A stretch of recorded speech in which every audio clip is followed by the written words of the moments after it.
Pues estamos muy agradecidos con el Señor porque hasta aquí nos ha guardado, ¿verdad? Hasta aquí nos ha sostenido. Todo lo que somos, lo que tenemos y lo que podemos es porque Él lo permite, amén. El día que nos olvidamos de eso, pues, ¿verdad? Nos va mal porque tenemos que reconocerlo. Él es la razón de nuestro existir y también es la razón de nuestro sobrevivir aquí, amén. Él sostiene nuestras vidas y ¿qué seríamos sin Él? Y por eso pues estamos agradecidos con Dios en esta mañana una vez más porque, ¿verdad? Él permanece siempre fiel.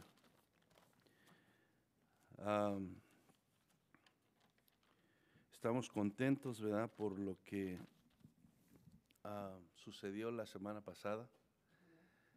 Nos gozamos, tuvimos fiesta, ¿verdad? Después de la reunión aquí en la iglesia, pues fuimos y convivimos, participamos con la decisión que hicieron nuestros hermanos de dar el paso de obediencia, ¿verdad? Y bautizarse, amén. Y estamos contentos porque lo hicieron y fue un momento precioso en el que pudimos, ¿verdad?, compartir con ellos y también pues estar en comunión el pueblo de Dios y poder compartir los alimentos, y fue un momento pues muy grato. Espero que así fue para mí, espero que así haya sido para ustedes, amén. Y pues estamos aquí una vez más con la misma misión, y es ante todo adorar a Dios, y también pues venir a aprender más de su palabra, amén, porque lo necesitamos, dependemos de ella, es la base y el fundamento de nuestra fe, ¿verdad? La palabra de Dios.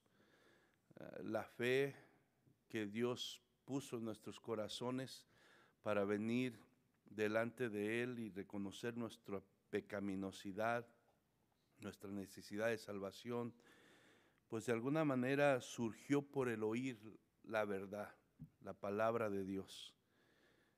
Y Dios en su gracia y misericordia puso esa fe que necesitábamos para responder a ese llamado a la salvación, ¿verdad? Y esa misma palabra que provocó fe en nuestros corazones es la misma palabra que sigue sosteniéndonos y que sigue provocándonos a fe, porque entramos por fe y caminamos por fe, amén, hasta llegar a su presencia. Es por fe, y la fe en nosotros pues muchas veces es muy poquita, ¿verdad? Y necesitamos alimentar esa fe, y esa fe pues más que nada es alimentada y sostenida por la palabra de Dios, ¿verdad? Porque ahí es la base de todas las cosas. Por eso la importancia de permanecer en la palabra, y eso es lo que vamos a hacer en esta mañana. La enseñanza de hoy se titula La mies es mucha, y así vamos a estar terminando con el capítulo 9, ¿verdad?, del Evangelio de Mateo. Y él dice así la palabra, vamos a leerlo, capítulo 9, verso 35 al 38. Dice: recorría Jesús todas las ciudades y aldeas, enseñando en las sinagogas de ellos y predicando el evangelio del reino, y sanando toda enfermedad y toda dolencia en el pueblo. Y al ver las multitudes tuvo compasión de ellas, porque estaban desamparadas y dispersas como ovejas que no tienen pastor. Entonces dijo a sus discípulos: a la verdad, la mies es mucha, mas los obreros son pocos, los obreros pocos. Rogad pues al Señor de la mies que envíe obreros a su mies. Vamos a orar. Padre, en esta mañana estamos aquí delante de tu presencia, mi Dios. Te agradecemos que nos permitiste abrir nuestros ojos en este día, levantarnos y poder estar aquí una vez más reunidos como tu pueblo para exaltarte y para oír tu voz, Señor. Pedimos que en esta mañana tu palabra, llevada por tu Espíritu Santo, nos enseñe, Señor, nos corrija, nos exhorte, para que nuestras vidas espirituales sigan, Señor, en el camino correcto, cerca de ti, Padre. Reconocemos que es tu palabra, Señor, la que nos ilumina, la que nos trae sabiduría, la que, Señor, sostiene nuestras vidas en el camino que debemos caminar, porque en medio de las luchas, de las pruebas, de las dificultades de la vida, Señor, que son una realidad para cada uno de nosotros, Señor, es tu palabra la que, mi Dios, puede ayudarnos, Señor. Ayúdanos a reconocerlo, ayúdanos Señor, a tomar la sabiduría que nos das a través de tu palabra, para que permanezcamos enfocados, Señor, mi Dios, en tu voluntad, enfocados en la misión que nos has dado, Señor, enfocados en lo eterno, Padre, sin perder de vista lo eterno, que es lo más importante, Señor.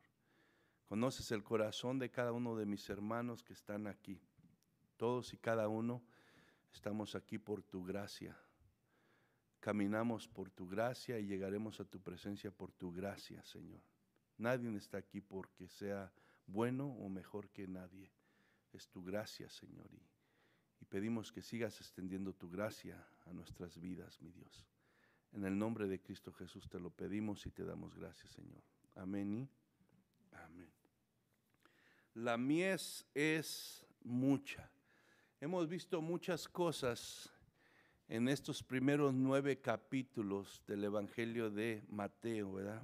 Hemos visto cómo Mateo, ¿verdad?, nos ha mostrado de dónde desciende Jesús, el Rey, el Mesías esperado. Hemos visto cómo, ¿verdad?, ese Rey nace, ¿verdad?, encarnado, en la naturaleza de una naturaleza humana, para venir, ¿verdad?, a morir por nosotros, así como estaba profetizado en el Antiguo Testamento. Hemos visto cómo ese Rey, ¿verdad?, después de que nace, pues también es reconocido y anunciado, ¿verdad?, por Juan el Bautista. Y hemos visto también cómo ese Rey, después de todo esto, comienza su ministerio. Hemos visto cómo, ¿verdad?, él se dedica a enseñar las verdades del reino de Dios. Y hemos visto también cómo él ha manifestado el poder del reino de Dios y la autoridad que tiene. Todo esto lo hemos visto. Y ha sido de grande bendición. Toda la palabra es de bendición, ¿verdad?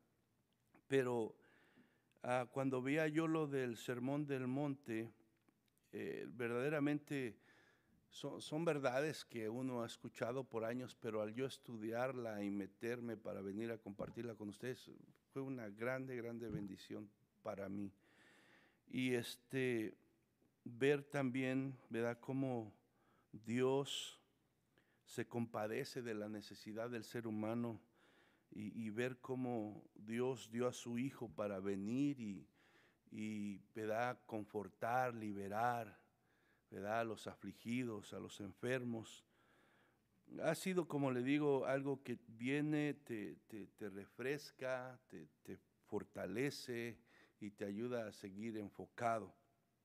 Pero ahora, de aquí surge una transición, donde esa transición pasa Jesús de enseñar, ¿verdad?, a las multitudes, ahora pasa a enfocarse a preparar a sus discípulos. ¿Para qué? Para que ayuden en la misión de anunciar el reino de Dios. ¿Por qué? Porque, como decíamos, la mies es mucha y los obreros son son pocos. La necesidad es mucha y Jesús, ¿verdad?, ahora va a pasar de concentrarse, como les digo, en las multitudes, a enfocarse en preparar a aquellos que le seguían verdaderamente de corazón y prepararlos ¿para qué? Para que ellos siguieran la misión, ¿verdad?, que él había comenzado, y es llevar las buenas nuevas del evangelio a todas estas personas que estaban en necesidad. Amén. Entonces, este pasaje que estamos leyendo del 35 al 38 para terminar el capítulo 9, de alguna manera nos muestra tres cosas. Primero, nos muestra el corazón de Jesús. Segundo, nos muestra la necesidad de la humanidad. Y tercero, también nos muestra la realidad del fin que viene para todo hombre, ¿verdad? De parte de Dios. Son tres cosas que ¿verdad?, en pocas palabras nos definen lo que vamos a estar viendo aquí.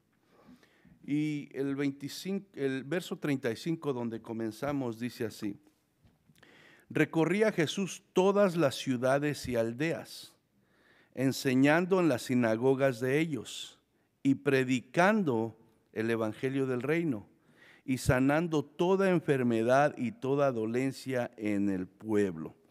Bueno, aquí comienza mencionando que Jesús recorría todas las ciudades y aldeas.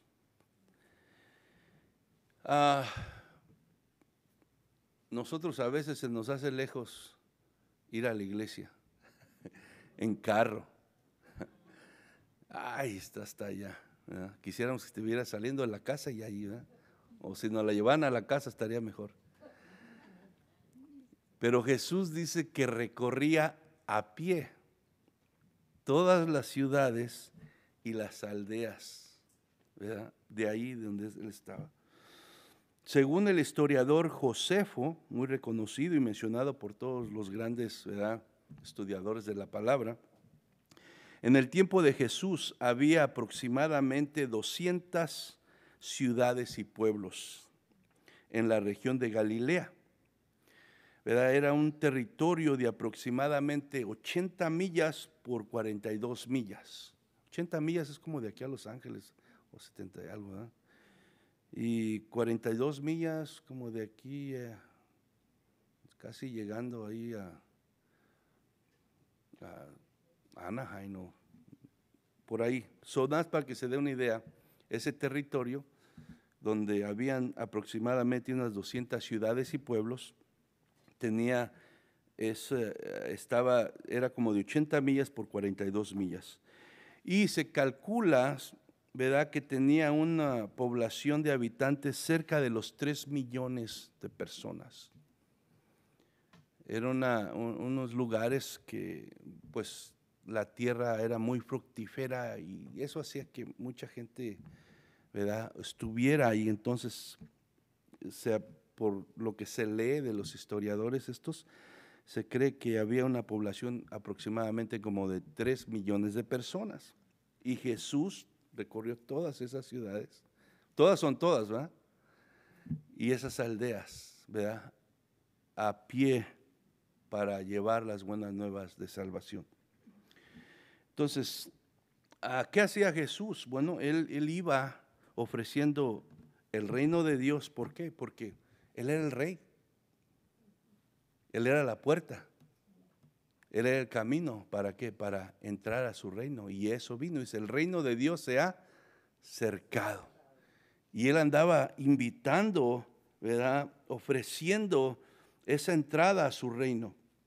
Y otra cosa que estaba haciendo era ministrando las necesidades de la gente, como hemos visto. Estaba sanando, estaba liberando a gentes que estaban oprimidas y afligidas. Eso es lo que estaba haciendo Jesucristo al andar caminando por todos estos lugares.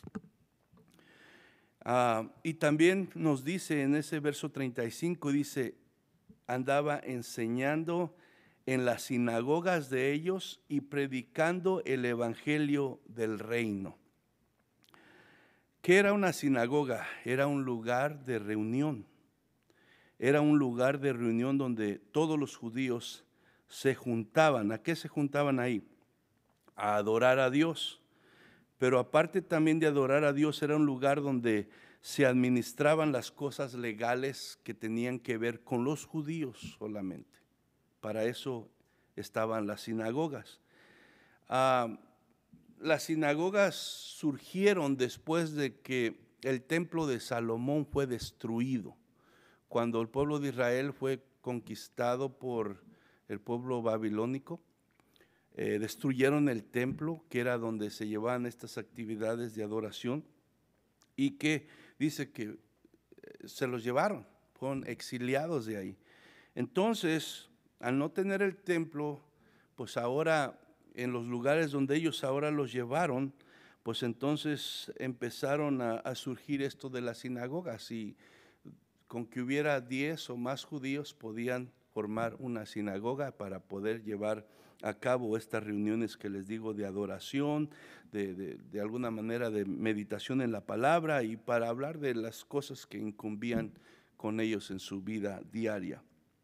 Entonces, eso sucedió y inició en ese tiempo, cuando el pueblo de Israel fue llevado cautivo a Babilonia.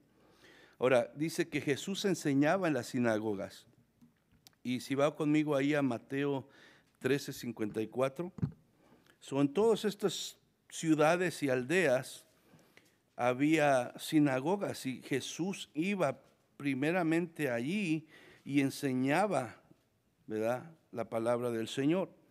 Mateo 13:54 dice: y venido a su tierra, les enseñaba en la sinagoga de ellos, de tal manera que se maravillaban y decían: ¿de dónde tiene esta sabiduría y estos milagros?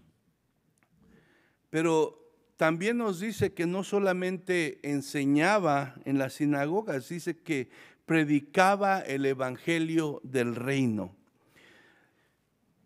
Como vemos, para que una persona, en este caso Jesús, pudiera ir a todos estos lugares, obviamente nos habla de que él estaba dedicado completamente a hacer eso. Su vida estaba dedicada a hacer eso.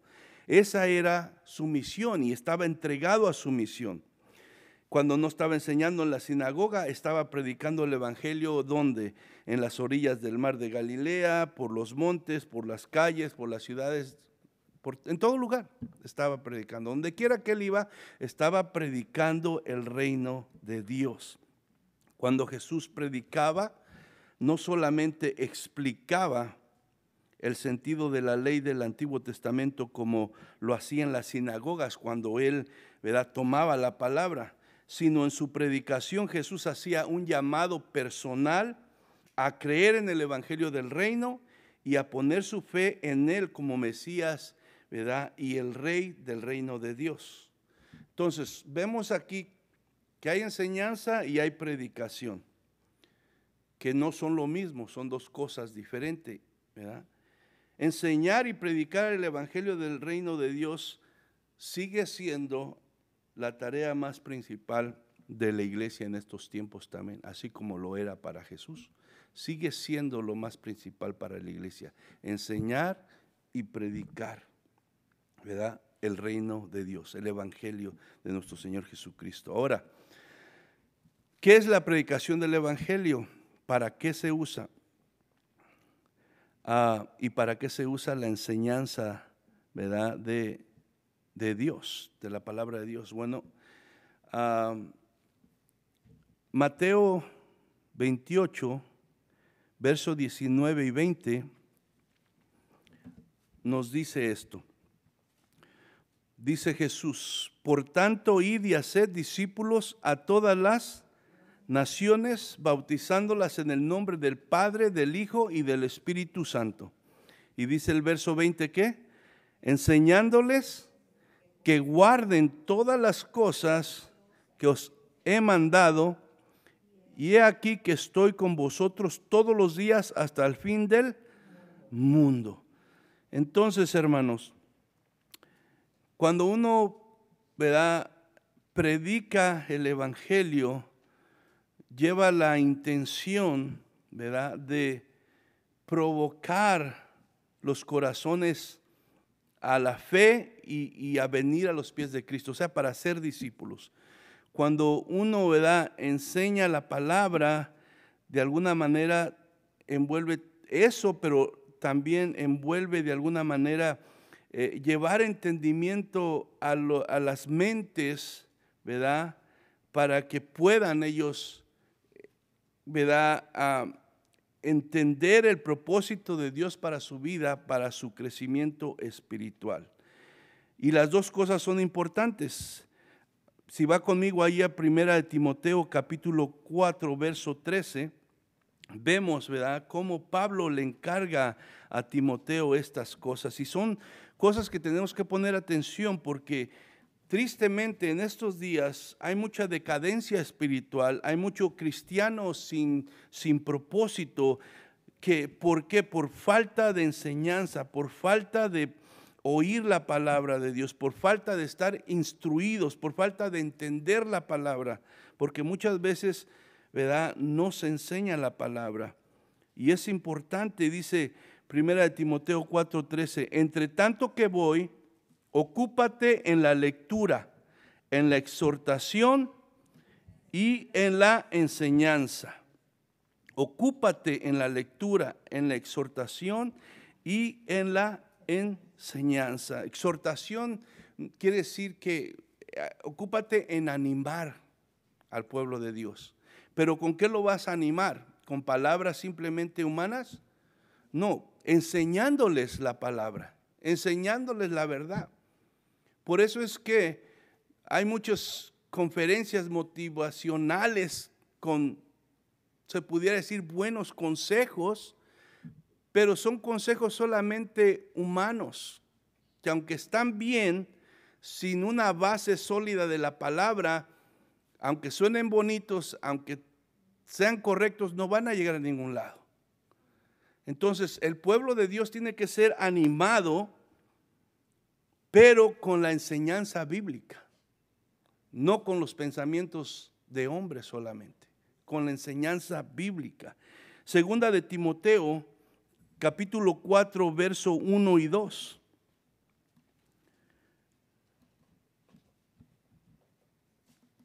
Segunda de Timoteo, capítulo 4, verso 1 y 2 dice: te encarezco delante de Dios y del Señor Jesucristo, que juzgará a los vivos y muertos en su manifestación y en su reino. ¿Qué? El verso 2. Que prediques la palabra, que instes a tiempo y fuera de tiempo, redarguye, reprende, exhorta con toda paciencia. ¿Qué quiere decir esto? Le está diciendo redarguye, o sea, convence. La palabra de Dios es para convencer, ¿verdad?, a través de la verdad de Dios y cambiar nuestra mentalidad errónea. Dice, convence, reprende, quiere decir corrige, exhorta, anima, pero todo tiene que ser con la palabra de Dios. Por eso muchas veces, como le digo, tristemente hay lugares donde ni la palabra se lee, se paran acá enfrente y en vez de leer la palabra y enfocarse en la palabra, pues dicen muchas cosas, nada más como para mantener al pueblo entretenido, despierto, riéndose, pero lo menos que se les dice es la palabra de Dios. Entonces, hermano, la enseñanza se enfoca en la transmisión de conocimiento y la explicación de la doctrina bíblica. O sea, la enseñanza busca informar y explicar y aclarar el significado del texto para proporcionar la base para el crecimiento espiritual al aumentar la comprensión de la palabra de Dios. Y eso es lo que estoy intentando hacer en esta mañana. Que se entienda el texto, lo que significa, porque eso nos va a ayudar a nosotros a tener una base sólida cuando nosotros entendemos. O sea, la enseñanza es informar y explicar y aclarar para que todos entendamos cuál es el significado verdadero, no lo que yo pienso, no lo que yo creo, sino cuál es el significado de la palabra. ¿Qué nos quiere decir la palabra? ¿Qué nos enseña? ¿Verdad? ¿A qué nos exhorta? Entonces, por eso Jesús enseñaba. Por eso, porque Él quería informar nuestra mente para que comprendiéramos las verdades que Él venía, ¿verdad?, a revelarnos. Entonces, la predicación va más allá. Es un llamado a la acción y a la aplicación. La aplicación práctica, buscando transformar las vidas con la verdad aprendida de la palabra de Dios. O sea que es muy necesaria la enseñanza porque nos informa, nos enseña. Pero si todo se queda en información y no hay, ¿verdad?, acción, pues entonces ¿de qué sirve la información? Por eso Jesús enseñaba y predicaba. Porque la predicación va más allá, la predicación te confronta a ti para ver qué vas a hacer con lo que ahora ya sabes. Antes podía decir, no sé, no sabía, pero cuando la información se te da, ¿qué vas a hacer con esa información?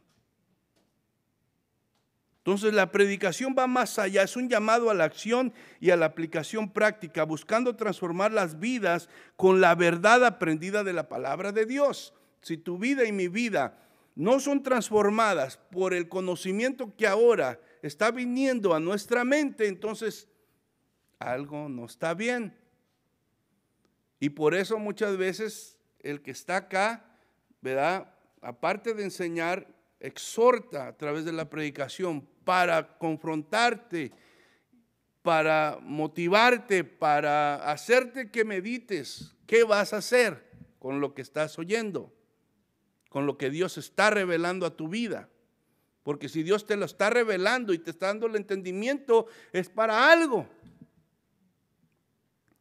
La predicación combina la enseñanza bíblica con un llamado a obedecer la palabra de Dios. Toda predicación sólida debe incluir la enseñanza bíblica. Toda predicación sólida, no nada más es gritar y no nada más es pues estarle diciendo a la gente qué hacer. O sea, tiene que tener, ¿verdad?, la enseñanza sólida bíblica. Porque no se trata de lo que yo quiera o le esté diciendo, tiene que ser respaldado por lo que la Biblia nos dice. Entonces, toda predicación sólida debe incluir la enseñanza bíblica, y aunque no toda enseñanza debe convertirse en predicación, obviamente. Hay veces que enseñas algo y no tiene que convertirse en una predicación o exhortación, lo estás enseñando, estás informando a la gente. Pero si toda predicación tiene que ser basada en la enseñanza bíblica. La predicación debe centrarse en el texto de la palabra. Si la base no es el texto bíblico, no es predicación, es un discurso solamente, lo cual no va a cambiar el corazón de nadie. Y vemos muchos discursos que se predican en este tiempo. O es porque el que está aquí atrás no quiere tomar el tiempo de prepararse y solamente se quiere parar aquí y hablar lo que le venga, ¿verdad? O es nada más simplemente no querer confrontar a las gentes, que no se sientan mal, para que el grupo aumente, para que los diezmos crezcan y para estar todos kumbaya. O sea, ¿me entiende? Entonces, la predicación debe centrarse en el texto de la palabra. Si la base no es el texto bíblico, no es predicación, es un discurso, lo cual no puede cambiar el corazón de nadie. La palabra es la base de todo, hermanos. Yo los amo, los estimo, me gozo con ustedes cuando compartimos tiempo, pero si usted viene a mí y me pide un consejo, yo le voy a decir lo que la palabra dice. Yo le voy a decir lo que la palabra dice, porque no tengo otra cosa mejor que hacer, yo no sé nada. Y si usted espera porque me llevo mejor, o sea, aparentemente me llevara mejor con alguien y con otro no platicara tanto por diferentes circunstancias. Si piensa que por eso le voy a dar helado, no se lo voy a dar. No se lo voy a dar porque yo voy a decir lo que la palabra de Dios dice. La enseñanza informa la mente. La predicación busca transformar las vidas. Los dos son importantes. Porque ¿cómo vas a mandar a hacer algo a alguien si ese alguien no ha entendido cómo se debe de hacer? Y muchas veces eso pasa en las iglesias, hermanos convertidos de corazón que se han entregado a Cristo, de corazón que se han arrepentido, que han nacido de nuevo, pero no se les ha instruido en la palabra de Dios. Y se les exhorta y se les predica y se les manda a hacer cosas, pero no saben cómo hacerlo porque no les toman el tiempo de enseñarles la palabra del Señor. ¿Cómo vas a mandar a alguien y exigirle a alguien que no le enseñas cómo hacerlo? Jesús hacía las dos cosas, enseñaba y predicaba. Y dice la tercera parte del verso 35, y sanando toda enfermedad y toda dolencia en el pueblo. San Juan 21:25 dice, y hay también otras muchas cosas que hizo Jesús, las cuales si se escribieran una por una, pienso que ni aún en el mundo cabrían los libros que se habrían de escribir. Amén. O sea, nosotros hemos visto milagros que Jesús ha hecho, pero eso no es nada a lo que verdaderamente hizo. Fíjense cuántos millones de gente había en ese tiempo y anduvo por todas las ciudades y todos los pueblos, las aldeas de ese tiempo. ¿Cuántas cosas no hizo Jesús? Prácticamente dice, sanando toda enfermedad y toda dolencia. Quiere decir que prácticamente eliminó la enfermedad en ese tiempo que estaba Jesús aquí. Y hubo tantos milagros y tantas cosas que él hizo que dice Juan aquí, sería imposible, está exagerando, dice, ni en el mundo cabrían, pero es una exageración que está diciendo porque son muchísimas cosas que Jesús hizo. Jesús ministró y ayudó las necesidades físicas a tanta gente, sanó toda enfermedad y toda dolencia, anduvo por todas las ciudades haciendo esto. Ahora, esto nos muestra una vez más el corazón de Dios. Nos muestra el corazón de Dios hacia la condición del ser humano. Dios ama al ser humano, se duele de la condición y sufrimiento, ¿verdad? Y por eso, ¿qué hizo? Dio a Jesús. Por eso el verso que conocemos tanto, de tal manera amó Dios al mundo. Porque Él se compadece de nosotros. Y qué bueno que es un Dios compasivo. La mayoría de todos los demás dioses, ¿verdad?, falsos, ¿verdad?, aún los que los siguen y creen en ellos, ¿verdad?, los tienen ¿cómo se dice? Catalogados, no se me traba la lengua, ¿verdad?, como dioses duros, dioses sin misericordia, dioses que nada más están esperando para traer juicio. Pero nuestro Dios es un Dios compasivo. ¿Y qué nos lo enseña? La palabra de Dios nos describe el carácter de Dios. Y ahora en nuestras vidas podemos ser testimonio de eso porque lo hemos experimentado. No solamente lo hemos leído, lo experimentamos en nuestras vidas. Amén. Entonces, gracias a Dios por eso. Verso 36, hermanos. La primera parte del verso 36 dice, y al ver las multitudes, tuvo compasión de ellas porque estaban desamparadas y dispersas como ovejas que no tienen pastor. Al ver las multitudes, tuvo compasión de ellas. Compasión. Nosotros decimos muy fácil la palabra compasión. Y si les pregunto, ustedes tal vez me dirían, bueno, pues compasión es sentir pena, ternura por alguien. Y es como lo define el diccionario. Compasión es definido como un sentimiento de pena, de ternura y de identificación con alguien que tiene un dolor, un problema, está sufriendo. Eso es la definición de la palabra compasión. Ahora, compasión viene del latín, compasio, dice. Tiene la idea de sufrir juntos o junto a otro, o sea, envuelve las emociones.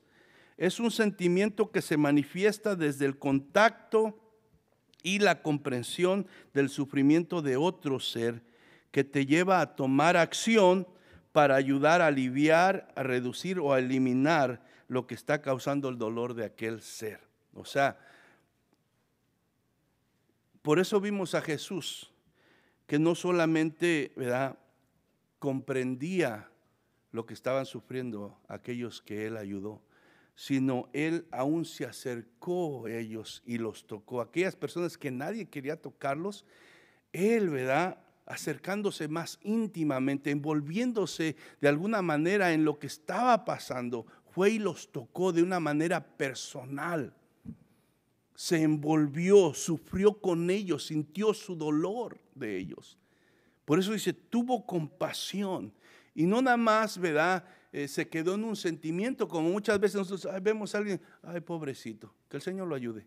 Y nos vamos a hacer, ¿verdad? Pero no hacemos nada. Realmente no es compasión, hermano. ¿Verdad? Pero la compasión sincera y verdadera es movida a accionar, a hacer algo para poder ayudar a esa persona que está sufriendo, sufrir a su lado. Y es lo que Jesús estaba haciendo. Cuando dice tuvo compasión de las multitudes, al verlas, es que Él de alguna manera se involucró en el dolor que ellos sentían, de tal manera que lo accionó a ayudarles, porque tuvo compasión de ellos, porque pudo sentir en Él mismo lo que estaban sufriendo estas personas. Y muchas veces es lo que tú y yo necesitamos para volvernos más sensibles. Verdaderamente pedirle a Dios que nos dé ese tipo de compasión, ¿verdad? Porque muchas veces sabemos lo que está pasando la gente y nos limitamos solamente a oh, pobrecito, pues que el Señor le ayude, pero no hacemos nada. Sabemos que la gente se está yendo al infierno sin Cristo y no compartimos el evangelio. Entonces necesitamos que Dios ponga esa compasión en nuestro corazón. Al ver las multitudes, Jesús sintió compasión. Jesús sufrió físicamente, emocionalmente cuando estuvo en este mundo. Le dolía ver la condición de la humanidad, tanto en su lado humano. Veíamos hace poco que Él lloró, ¿verdad? Él lloró. Cuando vio a Lázaro, cuando vio a María sufriendo por la muerte de su hermano, Él sabía que lo iba a resucitar. Pero en su lado humano, ¿verdad?, Él se dolió. Él sufrió, Él sintió. Y por eso dice, Jesús lloró. Entonces, sus emociones fueron afectadas también. La razón de su venida, ¿verdad?, fue su amor y compasión que siente ante la necesidad que se encuentra todo ser humano, tanto en lo físico como en lo espiritual. Esto lo llevó a tomar acción para ayudar a la humanidad. Mateo 8:17.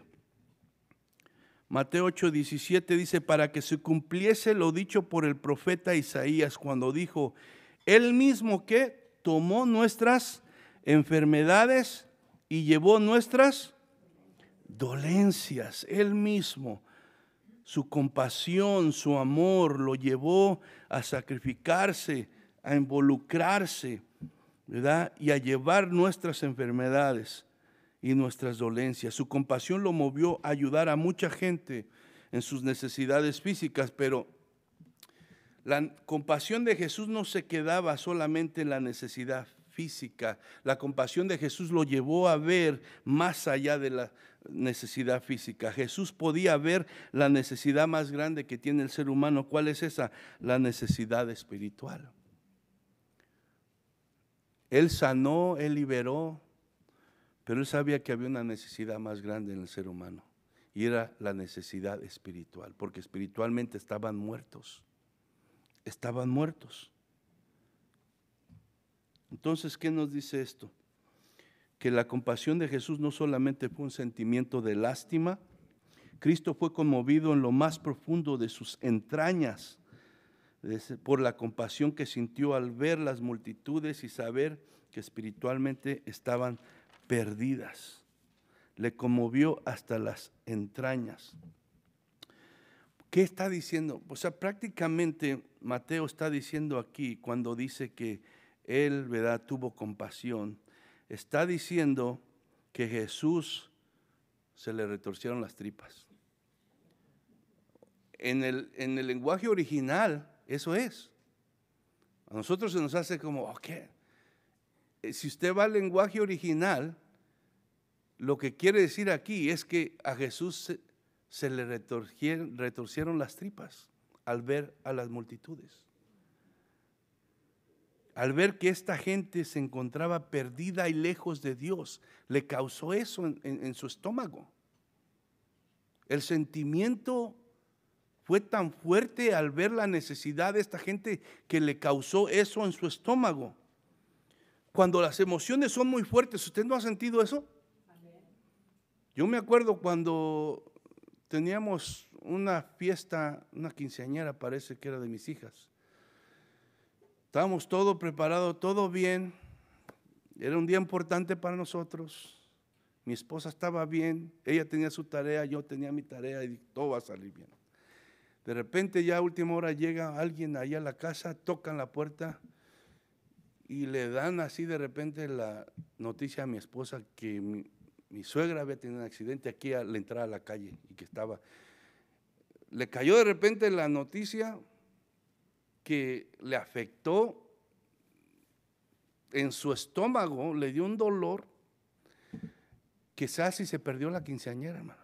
Ya no pudo hacer nada, estuvo tirada en la cama, la íbamos y la levantábamos, y yo tuve que hacer las dos tareas ahora que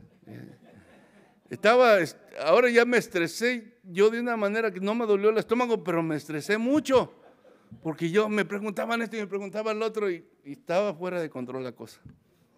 Pero le impactó tanto esa emoción de esa noticia de repente que le afectó su estómago, y desde ahí, cada fiesta, cada cosa, le viene ese dolor y la hace llorar, hermano. O sea, esa clase de dolor,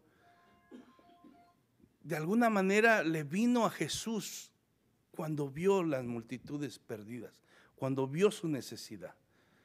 Y se nos hace extraño que diga que se retorcieron las tripas, pues a veces decimos, como dicen los comentaristas, yo te amo con todo el corazón. Es un decir también, ¿eh? El corazón es un músculo que no está, ¿verdad? No tiene que ver nada con eso, pero así se puede decir que cuando Jesús dijo que tenía compasión de las multitudes, es que él prácticamente estaba sintiendo, ¿verdad?, ese dolor en sus órganos, en su estómago. Muchas veces te dan náuseas, muchas veces te dan ganas de vomitar cuando sucede algo así. Entonces, todas esas emociones, cuando son fuertes, van a parar ¿a dónde?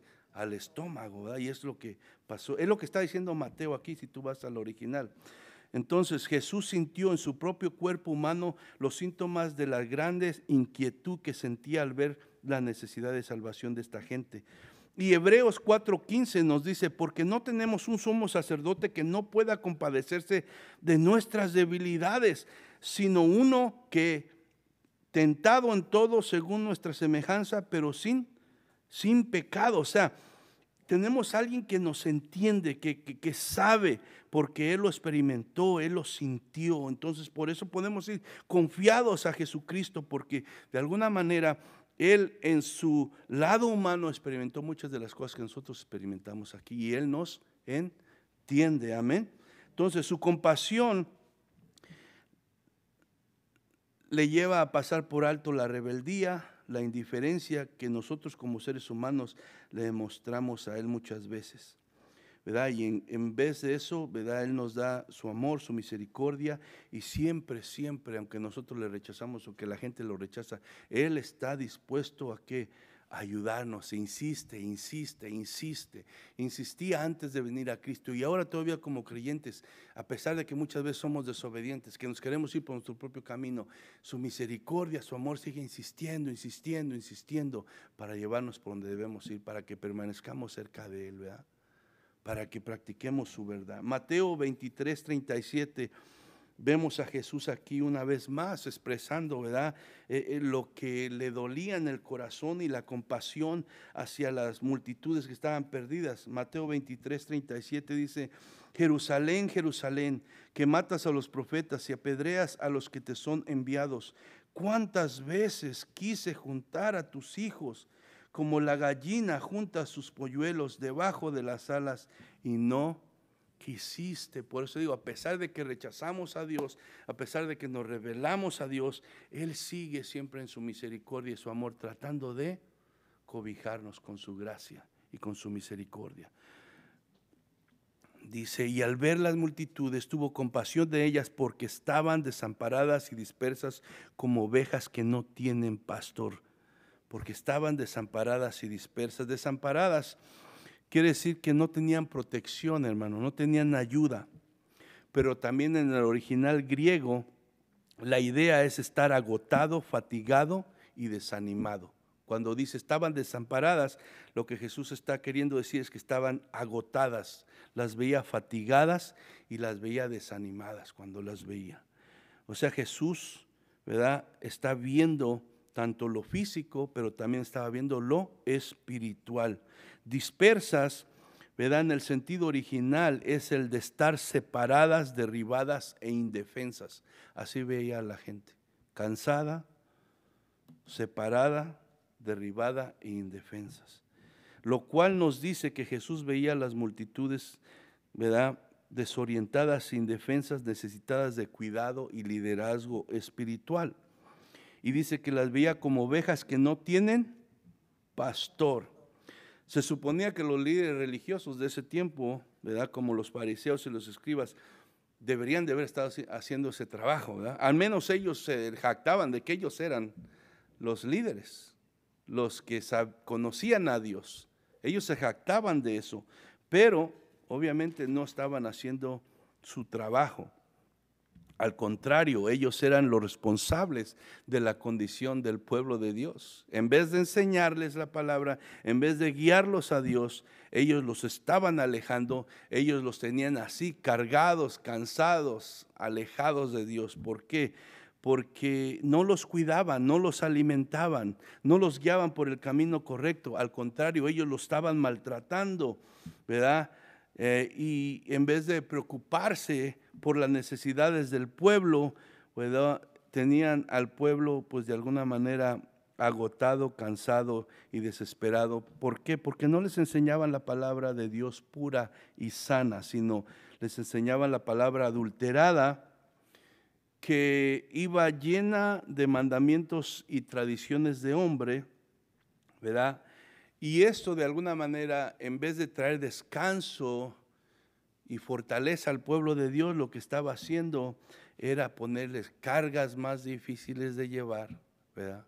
Y todo esto, hermano, en vez de guiarlos a Dios, obviamente los alejaba del reino de Dios.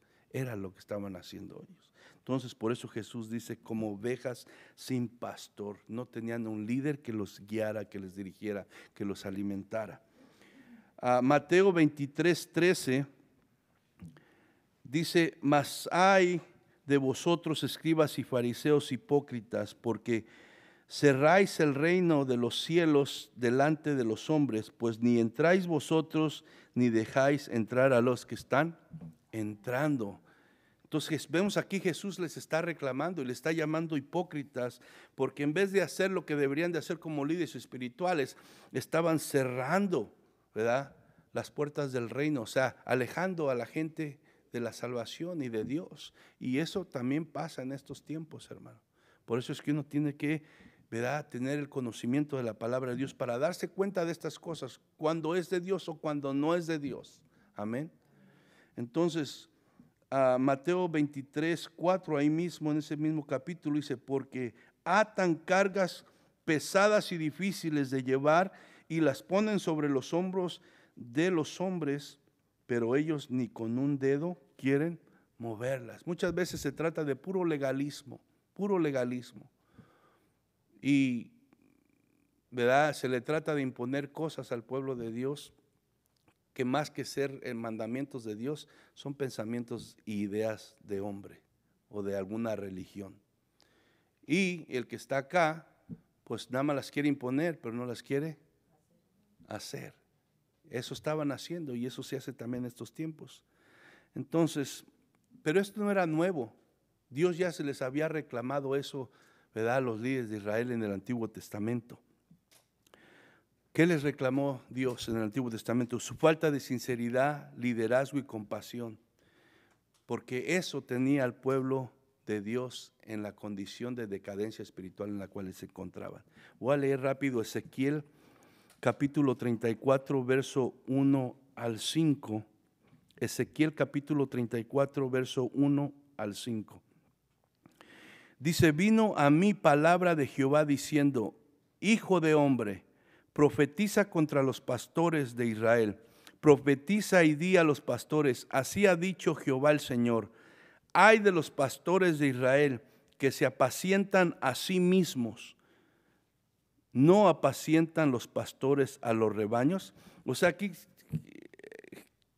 Dios está confrontándolos a través del profeta y les dice que ellos están solamente preocupados por ellos, pero en vez de estar haciendo su trabajo, dice que no se supone, prácticamente le está diciendo que los pastores deben de alimentar a su rebaño, cuidar a su rebaño.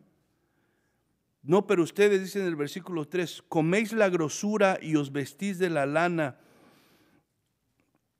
la engordada degolláis, mas no apacentáis las ovejas. No fortalecéis los débiles, ni curaste la enferma. No vendaste la perniquebrada, no volvistes al redil a la descarriada, ni buscastes la perdida, sino que os habéis enseñoreado de ella con dureza y violencia, y andan errantes por falta de pastor, y son presa de todas las fieras del campo, y se han dispersado. Entonces vemos que no era algo nuevo, era algo que ya, ¿verdad?, el Señor le reclamaba a los líderes de Israel, y lo sigue haciendo en estos tiempos. Entonces, estar aquí, hermano, es un privilegio, pero es una grande responsabilidad, y el que está aquí va a dar cuentas delante de Dios, hermano. Y entonces hay muchos, no sé por qué, no entienden esto, y Dios tenga misericordia, pero realmente es una grande responsabilidad, y de estar aquí hay que temer y temblar delante de Dios, porque hay un pueblo que necesita ser alimentado, ¿verdad? Y Dios va a pedir cuentas de todo eso. Amén. Entonces, eso es lo que Jesús vino, ¿verdad?, lo que Jesús vio en las multitudes. Por eso Él extendió la invitación que dice en Mateo 11, 28 al 30. Vio a la gente cansada, vio a la gente herida, vio a la gente, ¿verdad?, agotada, y por eso Jesús en Mateo 11, 28 dice: venid a mí todos los que estáis trabajados y cargados, y yo os haré descansar. Llevad mi yugo sobre vosotros y aprended de mí, que soy manso y humilde de corazón, y hallaréis descanso para vuestras almas, porque mi yugo es fácil y ligera a mí mi carga. O sea, Él veía a un pueblo cargado, agotado. Y qué precioso es cuando Él viene y te ofrece: ven a mí, ven a mí, yo te voy a llevar a la verdad. Yo te voy a hacer descansar. Yo no estoy aquí para ponerte carga, yo estoy aquí para quitar tu carga. Y es precioso, ese es el versículo que yo me vino cuando me convertí, porque así me sentía, cansado, cargado, sin esperanza. Y ese versículo, aunque yo no leía la Biblia, pero me lo habían dicho cuando me ministraban, cuando me hablaban del Evangelio, me decían, y se me quedó. Entonces yo me sentía de esa manera, y es el versículo que yo, ¿verdad?, me vino a la mente. Y doy gracias a Dios porque ese versículo es verdad, porque cuando vine a Él descansé, quitó mis cargas, me hizo una nueva persona. Entonces, hermano,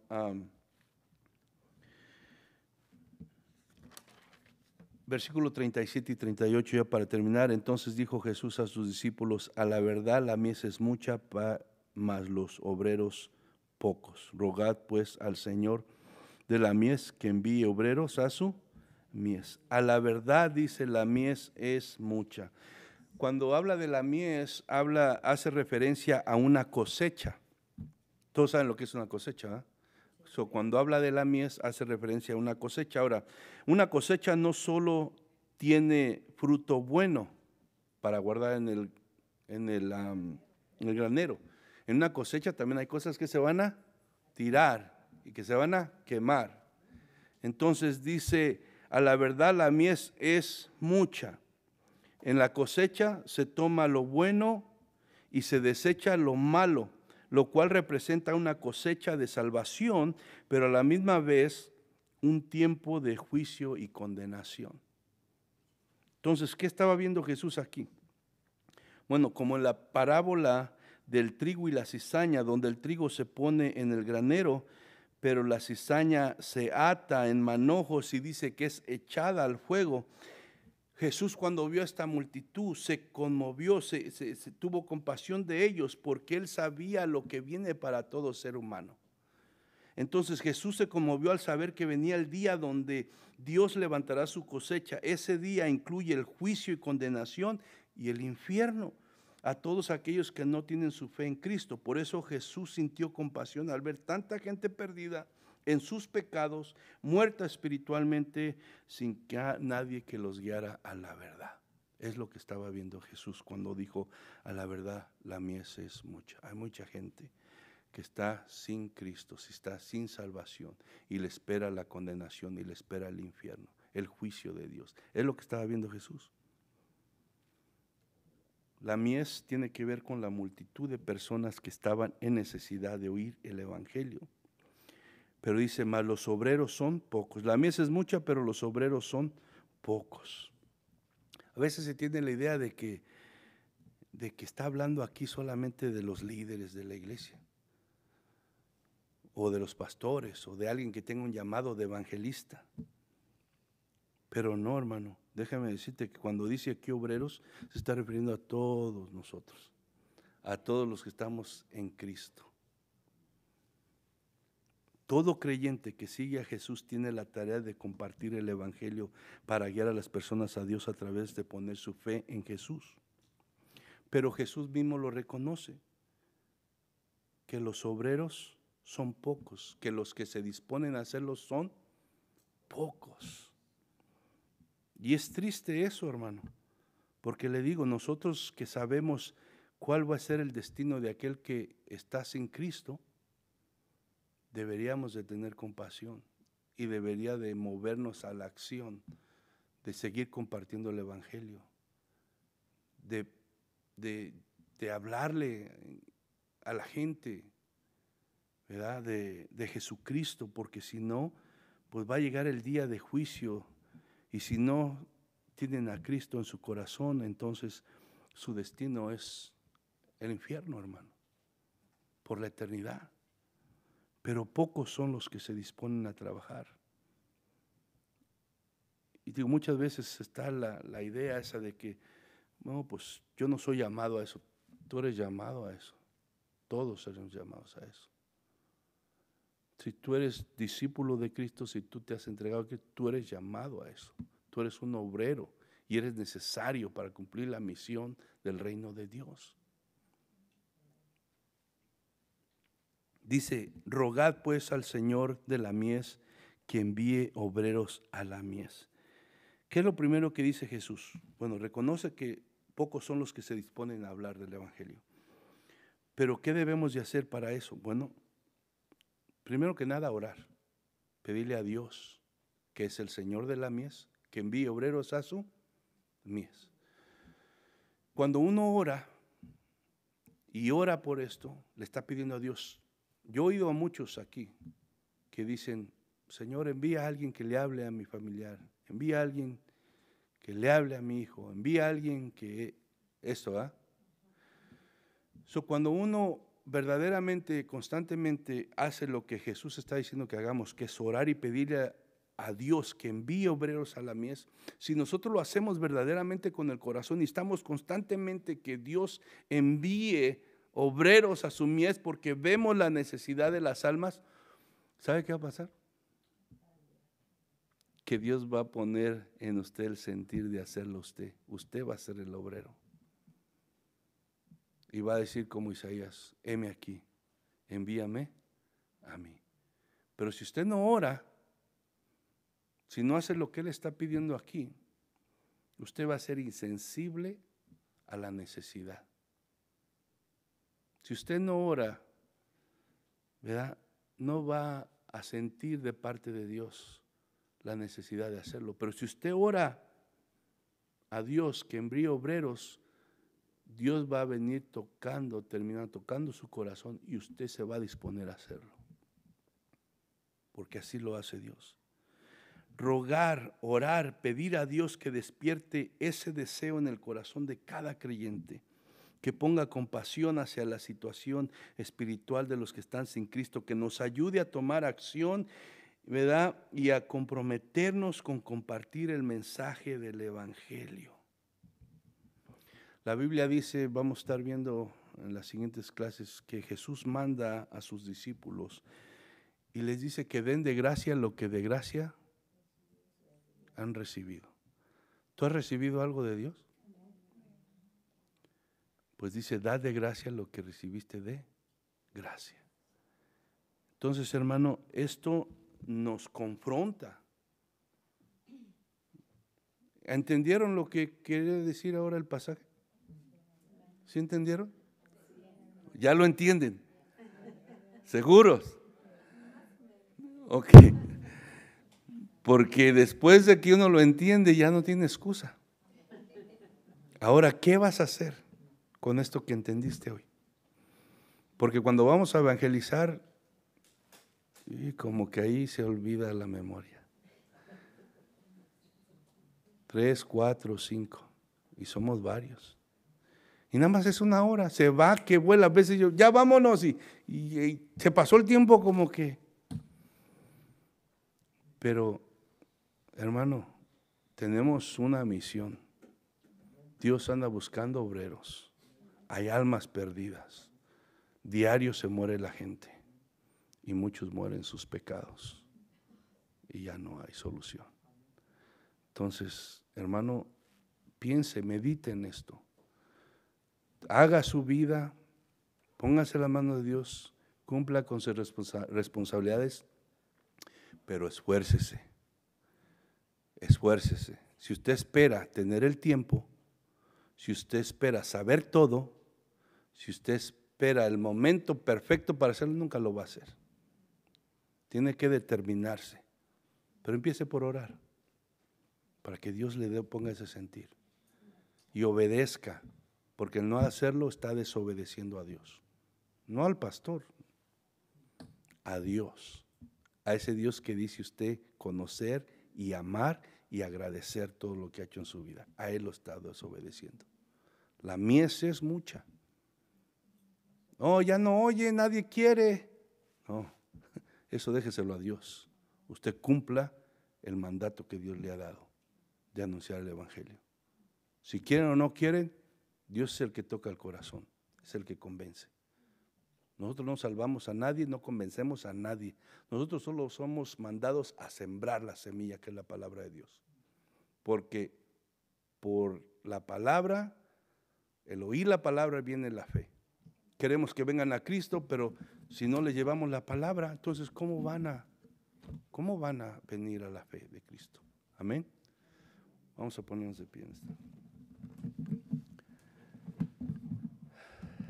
Padre, gracias en esta mañana por tu bendita palabra, por, Señor, el conocimiento que nos das a través de ella.